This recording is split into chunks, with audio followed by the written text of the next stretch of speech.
Ó, vou passar uma informação basilar, fundamental, tá? É a seguinte: o Espírito Santo jamais inspira um ministério fazer uma doutrina de algo que impeça o progresso do Evangelho, que impeça que o Evangelho seja levado a outros povos, a outras nações.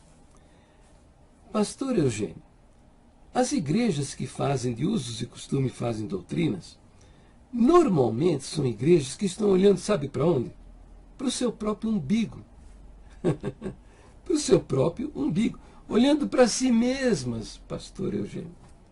São igrejas que pensam que o mundo inteiro é constituído de pessoas que vivem e que têm a cultura, que tem o seu vizinho do lado esquerdo, a sua vizinha do lado direito, o povo da sua rua, entendeu? Que se vestem e se comportam exatamente como o povo na rua em que vivem. Mas, de fato, não é nada disso, pastor Eugênio. No mundo, as culturas são as mais diferentes. Entendeu? Se o senhor fizer uma pesquisa a respeito, eu lhe garanto, o senhor vai ficar assombrado. Como são diferentes as culturas dos povos. No ano 2000, que eu comecei a fazer alguns vídeos educacionais para a Irmandade da Congregação, pastor Eugênio, eu dizia para eles: olha, isso não é uma doutrina. E o pessoal guerreava comigo, sabe? Como se eu estivesse combatendo o uso do véu. Não, em absoluto. Nada tenho contra o uso do véu. Nada tenho. Só que isso não é uma doutrina. Novamente, enfatizando o que eu lhe disse. A doutrina, pastor Eugênio, vale a pena morrer por ela. Mas usos, costume, mandamento, preceito, orientação, instruções, mudam com o tempo, com o lugar, com a cultura, com a nação onde você esteja inserido para levar o Evangelho, por exemplo. Então, uma igreja que tem visão de missões, que sabe que o Evangelho é para ser levado a toda raça, a toda tribo, toda língua, a toda nação, não faz doutrina de usos e costumes. Entendeu? E eu tenho certeza que a sua igreja é uma igreja que está olhando só para si mesma. Sabe? Não tem a menor preocupação em levar o Evangelho para as almas perdidas. Veja, levar o Evangelho para as almas perdidas não é para os seus vizinhos aí no bairro de Ibitinga, onde está sediada a sua comunidade. É para as nações. Para sua informação, 2/3 da humanidade nunca ouviu falar sequer do nome de Jesus Cristo. Entendeu? A sua igreja, com certeza, não tem um missionário no exterior, enviado e mantido por vocês, ou vocês não têm um departamento de missões para preparar pessoas para levar o Evangelho para outras nações. Os senhores não sustentam uma obra missionária, não sustentam nenhum missionário no campo. Entendeu? É com certeza, senão o senhor não estaria fazendo isso que o senhor está fazendo. Porque o senhor é líder de uma igreja que está olhando só para si mesmo. Na clara desobediência de ordens imperativas do Senhor Jesus, que diz: ide por todo o mundo e pregai o Evangelho a toda criatura, ide e ensinai as nações. Entendeu? Então, veja, eu vou lhe provar que isso aí é usos e costumes. Desde o ano 2000, quando comecei a fazer vídeos educativos para a Irmandade da Congregação, eu dizia para eles: olha, é o seguinte, isso não é uma doutrina, isso é usos e costumes. E eu dizia: eu não sei, mas pode ser que exista no mundo uma nação onde a mulher tenha uma flor sobre o cabelo, uma rosa no cabelo, sabe? Seja imoral, indecente, ofensivo, agressivo. Entendeu? Eu dizia a eles: eu não sei. Pode ser que exista. Bem, aí dizia: vocês fizeram a doutrina do véu lá em 1 Coríntios, mas lá também tem uma outra doutrina também, então. Se você faz a doutrina do véu, você tem que fazer a doutrina do chapéu. Quer dizer, eu não poderia estar falando, cultuando a Deus com a minha cabeça coberta. Entendeu? Porque estaria desonrando a minha cabeça, que é Jesus Cristo. Percebe? Então, eu dizia a eles, a respeito da doutrina do chapéu, eu conheço uma cultura. São os judeus. Eles há milênios, baseado num verso lá do Velho Testamento da Torá, que diz que o homem, para honrar a Deus, ele precisa ter, a sua cabeça coberta. E eles usam, pastor Eugênio, assim, uns chapeuzinhos pequeninos aqui atrás, entendeu? Chamado kippá. Veja, este é o kippá que os judeus usam como costume tradicional. E eu dizia para eles, olha, se um dia a congregação intentar levar a sua pregação lá para Jerusalém, lá para Israel, não vai poder proibir um judeu de participar de um culto com a cabeça coberta, como fazem aqui no Brasil. Para sua informação, eu não sabia, mas as coisas já estavam acontecendo. Em 2002, 2003, a congregação resolveu se estabelecer lá em Israel, lá em Jerusalém.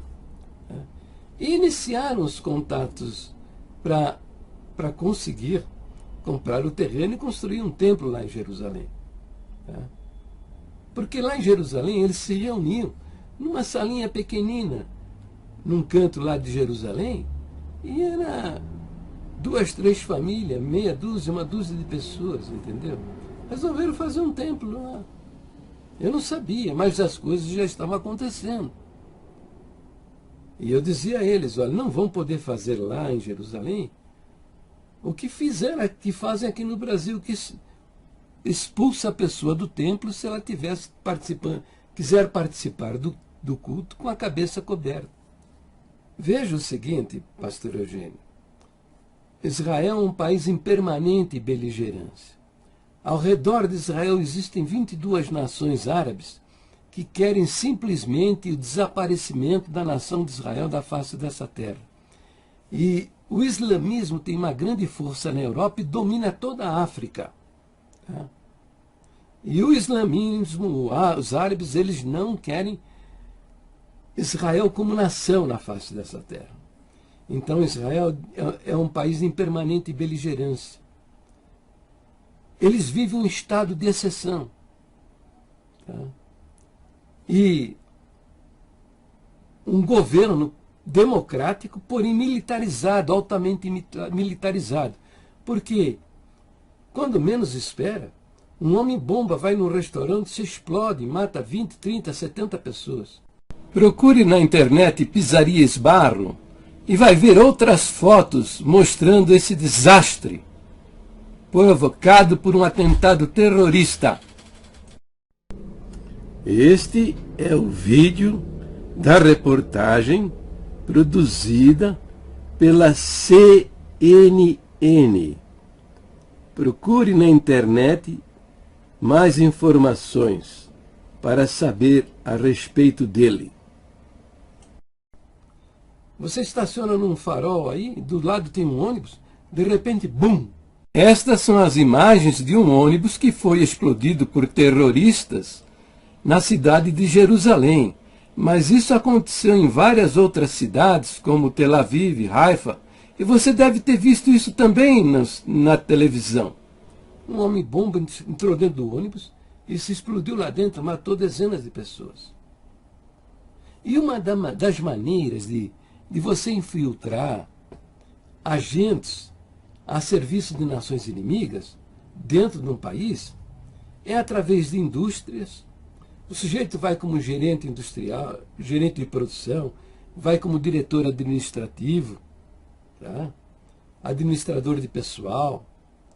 Ele acobertado com essa atividade, por meio de uma empresa que quer se estabelecer em Israel, mas ele é um agente a serviço de uma outra nação, para passar informações que facilite a prática de violências. Uma outra maneira é enviar agentes como pregadores, pastores, missionários, presidentes de uma denominação, engenheiros a serviço de uma igreja. Essa é uma outra maneira. É uma outra maneira. Então, quando uma empresa ou uma igreja intenta se estabelecer lá em Israel, imediatamente eles ativam o serviço secreto para saber quem é essa gente que quer se estabelecer lá em Israel. Qual é o propósito, o que pretende, quem são estas pessoas. Entendeu? E foi o que aconteceu com a congregação. Acionaram os agentes do Mossad aqui no Brasil. O Mossad é o serviço secreto de Israel e é uma das agências de inteligência mais eficaz do mundo. E eles começaram a frequentar os cultos da nossa igreja, nas capitais, no Recife, Porto Alegre, São Paulo, Curitiba, Brasília.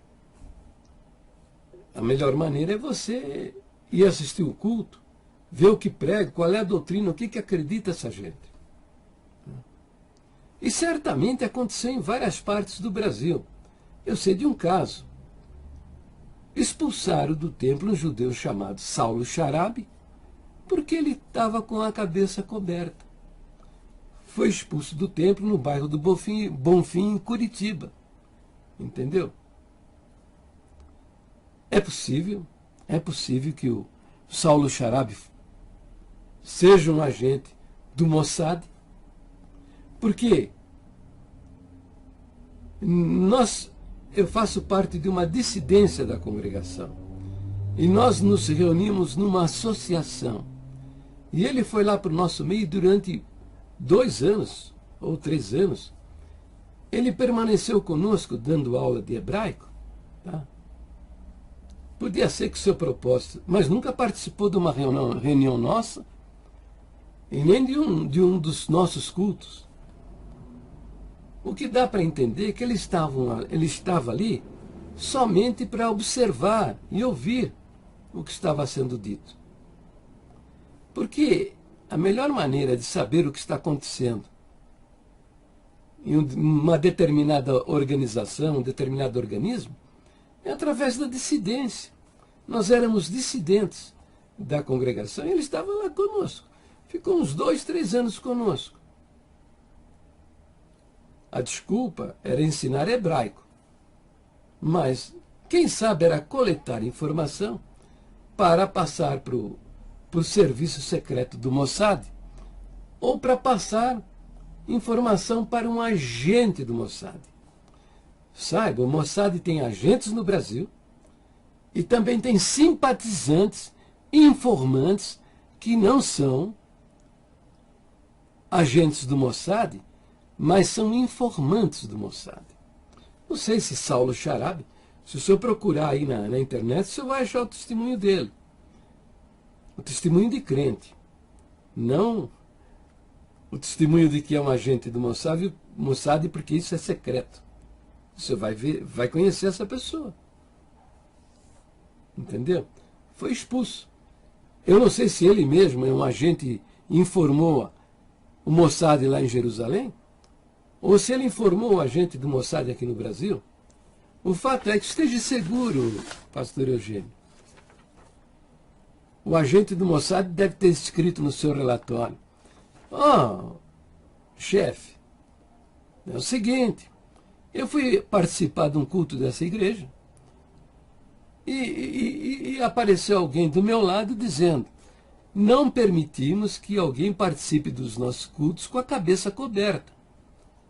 Eu respondi para ele: amigo, é o seguinte, isso é da minha cultura, a minha nação, a nação que eu pertenço, pratica isso há mais de 1000 anos. Isso é da minha religião. Eu entendo que para honrar a Deus, eu preciso ter a minha cabeça coberta. E eu vi, chefe, eu ouvi dessa pessoa que chegou ao meu lado o seguinte: Se o senhor não quiser descobrir a sua cabeça, o senhor se ponha daqui para fora, porque aqui não permitimos a pessoa participar de um culto com a cabeça coberta.